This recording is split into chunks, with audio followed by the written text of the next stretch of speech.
The impossible just happened and WWE is in absolute panic mode right now trying to figure out how to control the narrative because what we witnessed on SmackDown last night wasn't supposed to be possible according to everything we know about how this company operates. Brock Lesnar, the Beast Incarnate, the most dominant force in WWE history, the man who's conquered The Undertaker's streak, destroyed John Cena, manhandled Roman Reigns, and made every single opponent look like they didn't belong in the same ring with him for over 2 decades, got absolutely obliterated by FEMI, a wrestler from NXT who 90% of casual WWE fans had never even heard of until last night. And I'm not talking about a competitive match where a bar barely squeaked out a victory. I'm not talking about Brock having an off night or getting caught by surprise. I'm talking about complete and total domination where Brock Lesnar, for the first time maybe ever in his entire career, looked small, looked weak, looked human, looked beatable, looked like he had no answer for the younger, stronger, more motivated monster standing across from him. If you think I'm exaggerating, if you think this is clickbait, if you think there's any way to spin what happened into anything other than a career-defining destruction that changes the entire power structure of WWE forever, then you need to watch this video all the way through because I'm going to break down every single devastating moment of how FEMI just became the most dangerous wrestler in the entire company by doing what nobody thought was possible, making Brock Lesnar look mortal. And here's what should terrify everyone: this wasn't even supposed to happen. FEMI wasn't scheduled to be on SmackDown. This invasion from NXT wasn't cleared with the main roster producers, and the beating Brock took was so severe that WWE had to cut to commercial early and scramble their entire show format because their biggest attraction just got destroyed on live television by someone who's not even officially part of the SmackDown roster yet. Let me set the stage for you because understanding the context makes what happened even more shocking and significant. SmackDown opened with Brock Lesnar in the ring with Paul Heyman doing a standard segment where they were addressing Brock's upcoming championship match, talking about how nobody on the SmackDown roster could challenge him, how he'd already beaten everyone worth beating, how he was entering the most dominant phase of his already legendary career. Classic Heyman promo work, building up Brock's aura of invincibility, reminding everyone why Lesnar is special and why he operates on a different level than every other wrestler in the company. The crowd was eating it up, chanting Suplex City, hanging on every word Heyman said, because people love Brock even when he's positioned as a heel because his dominance is just that compelling. And then, right as Heyman was building to his closing statement about how there's nobody left for Brock to conquer, the lights went out. Complete darkness in the arena. Not the usual dramatic lighting change you get for an entrance, but total blackout like someone had cut the power to the entire building. The crowd immediately started buzzing because unplanned technical difficulties don't happen on WWE television. Everything is too carefully controlled and produced for genuine accidents, which meant this was intentional and something big was about to happen. When the lights came back up maybe 10 seconds later, FEMI was standing on the entrance ramp. Just standing there. No entrance music. No pyrotechnics. No announcement from the commentary team because they clearly had no idea this was happening and were scrambling to figure out what to say. FEMI, all 6'4" and 290 pounds of him, the NXT North American champion with his title over his shoulder, staring down at the ring where Brock Lesnar and Paul Heyman were standing looking genuinely confused because this wasn't on the script, this wasn't part of the plan, and nobody had told them that an NXT wrestler was going to interrupt their segment. The camera caught Brock's face and you could see real annoyance flash across his expression because Brock is old school. He doesn't appreciate people going into business for themselves or changing plans without clearing it with him first, and this random NXT guy just crashed his segment without permission or explanation. Heyman, being the professional that he is, tried to salvage the moment by cutting a promo acknowledging a bar's presence, asking who he thought he was interrupting Brock Lesnar, building the confrontation with words while probably hoping that someone backstage would figure out what was happening and give them direction through their earpieces. FEMI didn't respond to Heyman's verbal jabs. Didn't cut a promo explaining his presence or his motivations. He just started walking toward the ring with this slow, methodical pace that radiated menace and confidence. Every step was deliberate, every movement screamed that he belonged in this moment regardless of whether anyone had given him permission to be there. And as he got closer, you could see Brock Lesnar's body language shift from annoyance to curiosity to something that might have been actual interest because Brock has been in this business long enough to recognize a legitimate physical specimen when he sees one. And FEMI, even compared to Brock's legendary physique, looks like an absolute monster. The muscularity, the height advantage actually has a couple inches on Brock, the youth and hunger in his eyes, all of it was communicating that this wasn't going to be a typical squash match where Brock ragdolls some smaller wrestler to remind everyone of his dominance. This was going to be a legitimate test. Climbed into the ring and stood face to face with Brock Lesnar, and the visual alone was worth the price of admission because we've never seen Brock next to someone who matched his physical presence so completely. Roman Reigns looks smaller next to Brock. Drew McIntyre looks less imposing. Even Bobby Lashley, who's incredibly built, doesn't have the same aura of barely contained violence that FEMI projects. For maybe 15 seconds, they just stared at each other while the crowd lost their minds because everyone in that arena and everyone watching at home realized they were witnessing something special, a passing of the torch moment or a clash of titans that nobody expected but everyone immediately wanted to see. Paul Heyman tried to step between them, tried to de-escalate the situation or at least stall for time while someone figured out what the plan was, but OBA casually shoved Heyman aside, not violently but firmly enough to communicate that Paul was irrelevant to what was about to happen. And that shove, that disrespect toward Brock's advocate and mouthpiece, was the trigger that made Brock throw the first punch. Here's where everything changed and where WWE's carefully constructed mythology around Brock Lesnar started crumbling in real time. Brock hit OBA with one of his signature right hands, the kind of punch that's dropped countless opponents over the years, that's initiated beatdowns and squash matches and established Brock's dominance in the opening seconds of fights. And FEMI absorbed it, didn't go down, didn't stagger backward, didn't even look particularly bothered by the impact. He just stood there, turned his head back to face Brock after the impact made him look away, and smiled. Not a cocky smile or an arrogant taunt, but a genuine expression of satisfaction, like he'd just confirmed something he'd suspected, like he'd tested Brock's power and found it manageable. The crowd's reaction was immediate and visceral, a collective gasp followed by the loudest pop of the night because they'd just seen something unprecedented, someone taking Brock Lesnar's best shot and responding with a smile. Brock's expression changed from confidence to shock to anger as he processed what had just happened, and he immediately threw another punch, then another, then a knee to the midsection, trying to overwhelm OBA with rapid strikes before he could mount any offense. But FEMI blocked the third punch, caught Brock's knee on the fourth strike,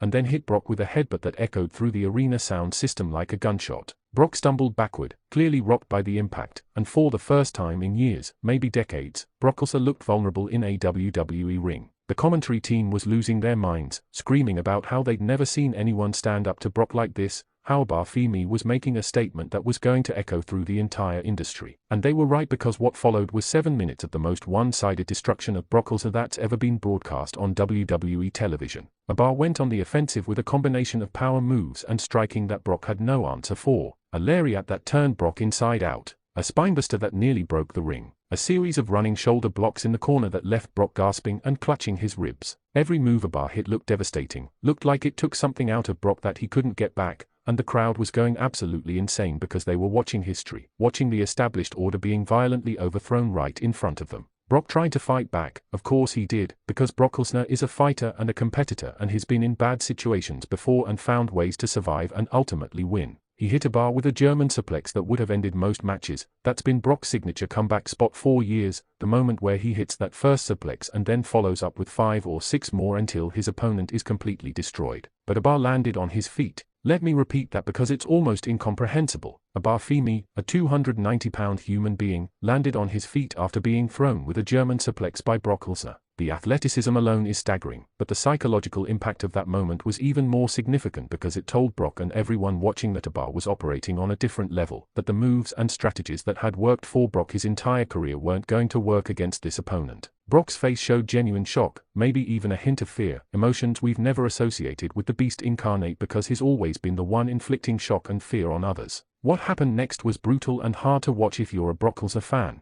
OBA hit Brock with his finishing move, a devastating one-armed powerbomb he calls the fall from grace, but instead of going for the pin, instead of ending the match right there, OBA picked Brock back up. He wasn't finished making his statement. He wanted everyone to understand that this wasn't a fluke, wasn't Brock having an off night, wasn't some lucky shot that caught Lesnar by surprise. OBA hit a second fall from grace, then a third, each one driving Brock into the mat with increasing force, each impact making the crowd react with this mixture of excitement and concern because as much as they wanted to see someone finally challenge Brock's dominance, watching him get destroyed this thoroughly was almost uncomfortable. By the third powerbomb, Brock wasn't moving. He was just lying there in the center of the ring, chest heaving as he tried to breathe, clearly in pain and unable to mount any defense or offense. And FEMI stood over him, placed one foot on Brock's chest in the most disrespectful pin attempt you'll ever see, and the referee counted to 3 while the world collectively lost its mind. The implications of what just happened cannot be overstated. Brock Lesnar has been WWE's ultimate weapon for over 20 years, the guy you bring in when you need someone to look unstoppable, the attraction that draws viewers and sells pay-per-views because people want to see him destroy opponents in spectacular fashion. His aura of invincibility is what makes him valuable, what justifies his part-time schedule and his massive contract and his position at the top of every card he appears on. And in 7 minutes, FEMI destroyed that aura completely. You can't build Brock back up after this. You can't pretend this didn't happen or dismiss it as an aberration. Every future Brock Lesnar match is going to be viewed through the lens of "but FEMI destroyed him." Every claim of dominance is going to be questioned. Every time someone's afraid to face Brock, the response is going to be "why? OBA beat him easily." WWE just sacrificed their most valuable asset to create a new monster, and it's either the boldest creative decision they've made in years or it's a catastrophic mistake that's going to have ripple effects across their entire roster structure. Let's talk about the immediate aftermath because it reveals just how unprepared WWE was for what happened. The moment OBA's music hit and he left the ring with his NXT North American Championship, the cameras cut to backstage where producers and agents were clearly scrambling. You could see Adam Pearce on his phone looking stressed, Triple H in the background having an animated conversation with someone, referees and medical staff rushing toward the ring to check on Brock, who still hadn't gotten up from the third powerbomb.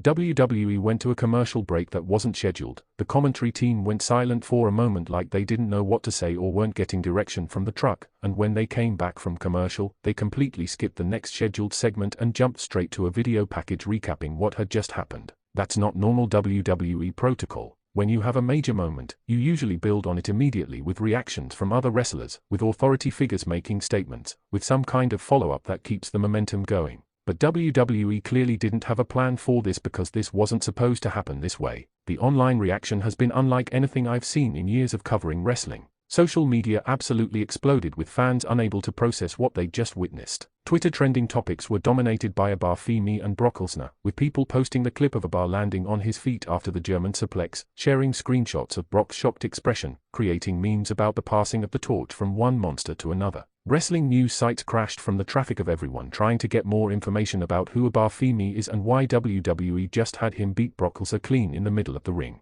Casual fans who don't watch NXT were Googling OBA trying to learn about his background and his previous work. And hardcore fans who've been following OBA's dominance in NXT were celebrating that their guy just got the most massive push possible by destroying the biggest name in the industry. The consensus seems to be that while nobody saw this coming, everyone recognizes that something significant just happened and wrestling just changed in a fundamental way. But here's where my concern comes in and why I think WWE might have made a massive strategic error even though the moment itself was undeniably incredible. Brock Lesnar's value to WWE is built on scarcity and dominance. He appears rarely, which makes each appearance special, and when he does appear, he wins decisively, which maintains his mystique and his drawing power. That's the formula that's worked for over a decade, that's justified his contract and his position. By having him lose cleanly to someone from NXT in a non-pay-per-view match on regular television, WWE just destroyed both elements of that formula. Brock is no longer scarce and special because he just appeared on a random Smackdown and lost. And he's no longer dominant because FEMI made him look ordinary, made him look like just another wrestler who can be beaten by someone younger and hungrier.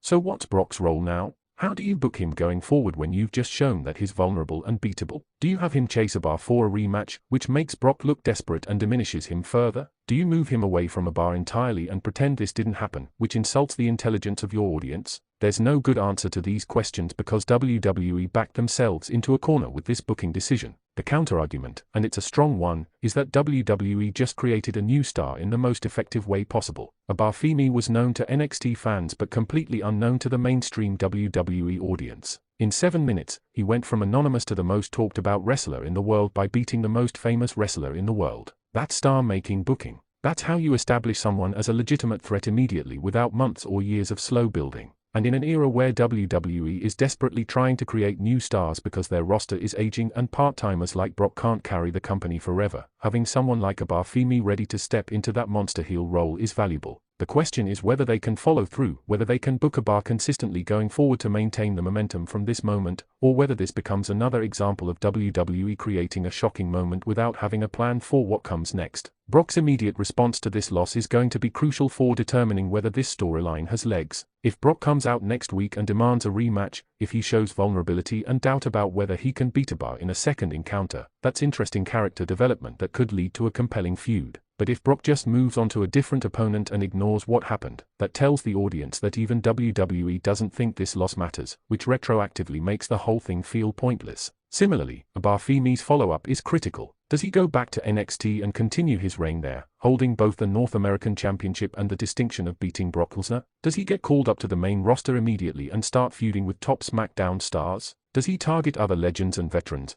continuing his campaign of destroying the old guard to make space for the new generation. Each option has storytelling potential, but WWE needs to commit to one direction and follow through rather than hedging their bets or changing directions every week based on crowd reactions. The broader implications for NXT as a brand are significant. For years, NXT has been positioned as WWE's developmental territory, the place where wrestlers learn and grow before graduating to Raw or Smackdown. But FEMI beating Brock Lesnar changes that perception entirely. It says that NXT isn't developmental, it's just another roster of main event level talent who could succeed on any brand. That's actually a positive development for NXT because it elevates the entire show and makes every wrestler there feel more important and credible. But it also complicates the relationship between NXT and the main roster because if NXT wrestlers can beat the biggest stars on Raw and SmackDown, why are they in NXT at all? Why isn't FEMI already on SmackDown full-time if he's capable of destroying Brock Lesnar? These are questions WWE needs to address through their storytelling rather than leaving audiences confused about the hierarchy and structure of their brands. Paul Heyman's role in all of this is fascinating because he's Brock's advocate and mouthpiece, but he's also someone who's been in the wrestling business for 40 years and knows talent when he sees it. The camera caught Paul's reaction during the match, and you could see him going through a range of emotions from concern for Brock to genuine admiration for what OBA was doing to calculation about what this means for the future.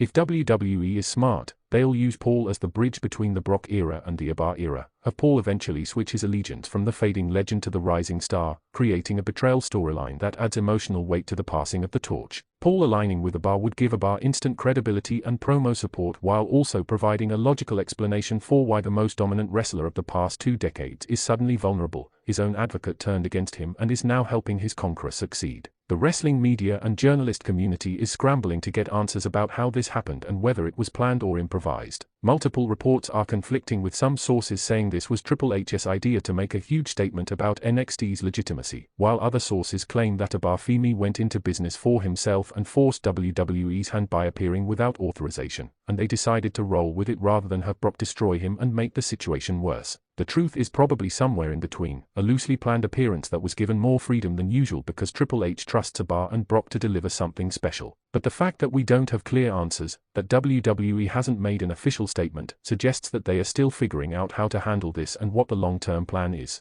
That uncertainty is both exciting because it means genuinely unpredictable television, and concerning because it might indicate that WWE is making this up as they go without a clear endgame. The comparison to other monster debuts and shocking victories is inevitable, and it doesn't entirely favor what we saw last night. When Brock Lesnar first debuted in WWE, he was built slowly through several months of destroying mid-card talent before getting his first main event level opponent. When Braun Strowman emerged as a monster, he went through a similar building process. Even Roman Reigns, who was positioned as the next big thing, had to work his way up through years of matches and feuds before being positioned as unbeatable. But FEMI just skipped all of that and jumped straight to beating the final boss, which is bold and attention-grabbing but also risky because there's no foundation of victories and momentum supporting this one moment. If OBA loses his next match or struggles against a mid-card opponent, it makes the Brock victory look like a fluke rather than the beginning of a dominant run. WWE needs to protect OBA ferociously over the next few months, book him as unbeatable against everyone not named Brock Lesnar, build that track record that justifies what happened last night. The fan response has been overwhelmingly positive with one major exception: older fans who grew up on Brock's initial run in the early 2000s and have emotional attachments to him as a character are genuinely upset about seeing their hero defeated so decisively. Social media has plenty of comments from fans saying they are done with WWE if Brock isn't immediately avenged, fans arguing that this disrespects Brock's legacy and everything he's accomplished, fans claiming this is just another example of WWE not knowing what they have and destroying their most valuable assets for short-term shock value. Those concerns are valid from an emotional perspective because it's hard to watch someone you've invested years of fandom in get destroyed and diminished. But from a business and creative perspective, this is exactly what WWE should be doing, using their established stars to build new stars, creating moments that feel unpredictable and significant, taking risks that get people talking and draw attention to the product. Wrestling has always been about the young lion eventually overthrowing the old king. That's the fundamental story structure that makes the industry work, and we just watched that story play out in spectacular fashion. So here's what I need from you in the comments, and I genuinely want to hear every perspective because this is the kind of moment that divides fan bases and creates passionate debate. Do you think WWE made the right call having FEMI beat Brock Lesnar cleanly, or do you think this was a catastrophic mistake that damages Brock's drawing power and value? Do you believe this was planned all along, or do you think OBA went into business for himself? Where should WWE go from here with both wrestlers? What's the next chapter of this story that pays off what happened last night? Are you more interested in OBA FEMI now than you were before? Has this moment made you want to watch more of his work and follow his career? And for Brock Lesnar fans specifically, are you upset about seeing him lose this way, or do you appreciate that his loss created a new star and gave us one of the most shocking moments in recent memory? Because ultimately that's what determines whether this was successful, whether it made people more invested in WWE's product and more likely to tune in next week to see what happens next. Brock Lesnar got obliterated by NXT's OBA FEMI last night on Smackdown, and whether you loved it or hated it, you cannot stop talking about it, which means WWE accomplished exactly what they set out to do.